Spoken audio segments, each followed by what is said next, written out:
So it's an interesting problem, the slow elevator problem. So, in an apartment complex, a few people, angry residents, come up to the president, society president, and says that the elevator is too slow. Do something about it, right? Otherwise, we are going to move out. It's creating a lot of problem for us. So the elevator is too slow. So when the problem statement is elevator is too slow, what all could be done?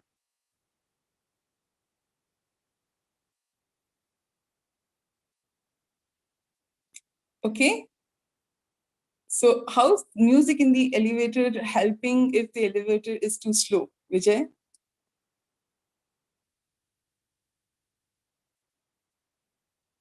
It's an interesting point you brought up, but with respect to the problem statement, okay. Okay, so I see a lot of you have come across this example, so we'll take it very quickly over here. So typically, when you get the immediate response is if the elevator is too slow, how do we make it fast?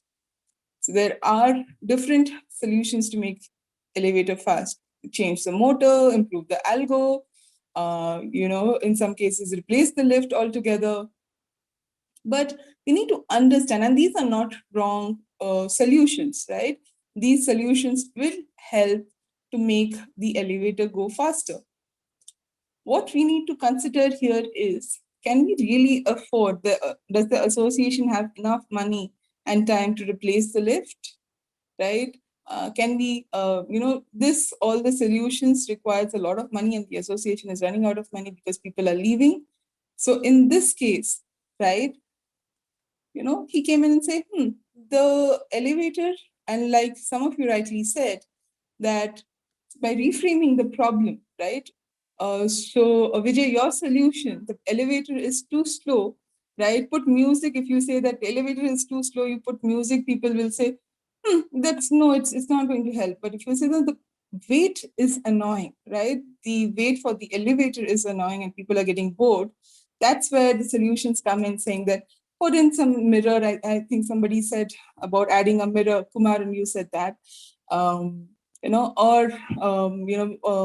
have music inside the lift, get in some experience so that people don't feel the weight to be the problem. While the problem is the elevator will still remain slow, right? And you're addressing the weight part, and by the time people have calmed down and they're willing to pay more money in, they can obviously see how do you renovate the lift and get it faster and address the entire situation once and for all.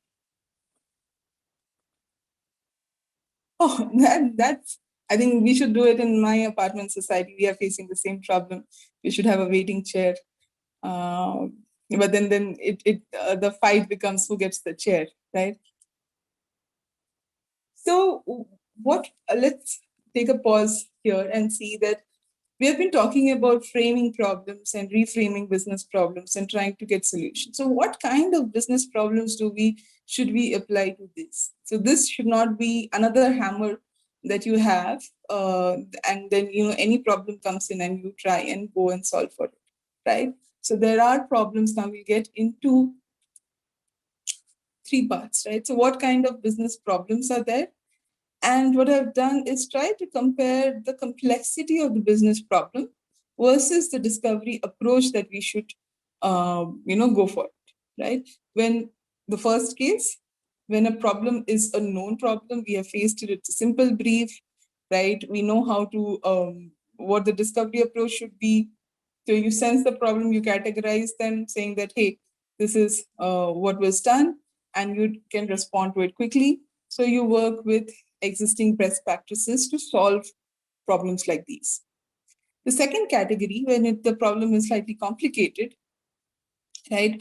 You are not sure of the entire business problem fully for various reasons, but you somewhat know on the discovery approach, right? So you can sense, what the problem is, you can analyze it, and you can probably, respond to it by working with domain experts and SMEs. So some of you earlier in the chat said that when I get a business problem, I talk to an SME, or I talk to an external person to see if I've understood the brief correctly, right?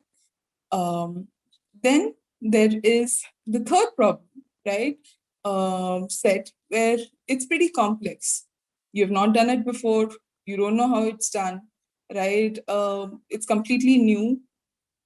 And how do we solve for these problems, right? It's a problem of a bigger magnitude, right? It requires, a lot of time. It has a lot of cost probably involved with it.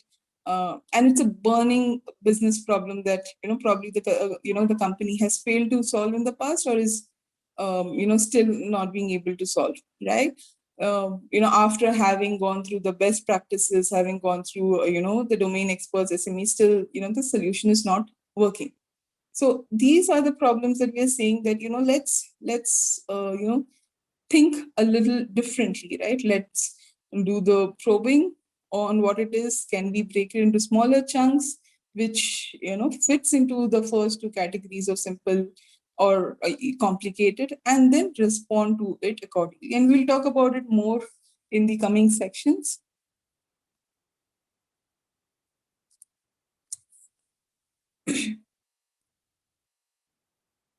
Um, so what is problem framing, right? So there are a lot of definitions, and it's very simple that uh, we there is a business impact context. We spoke about having a business impact.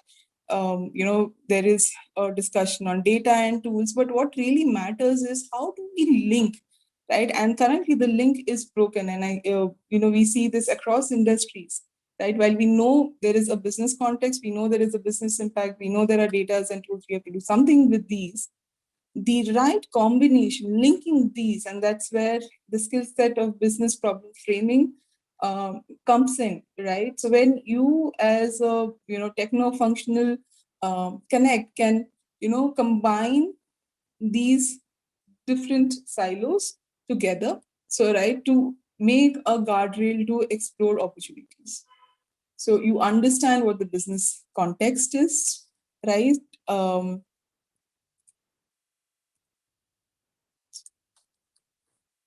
So in terms of business context, you do the problem categorization, you do your context analysis, and do your research.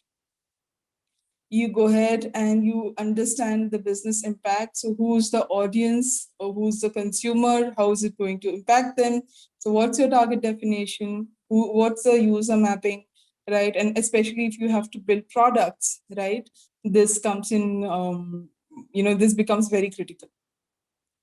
The last part being data tools. So data availability, what should be the collection methodology, what should be the tools, resources availability. So if there are teams that are working in silos, so there is a product team who's working on a product, there's a business team thinking about the business, and then there is a data engineering team who's thinking about data.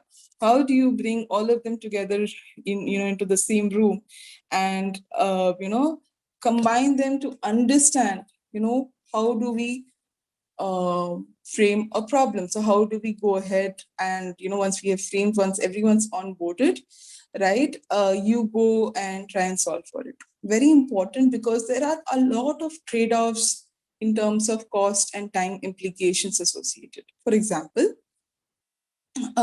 let's say you have why I want to improve the revenue of, let's say, XYZ organization, or the revenue is dipping.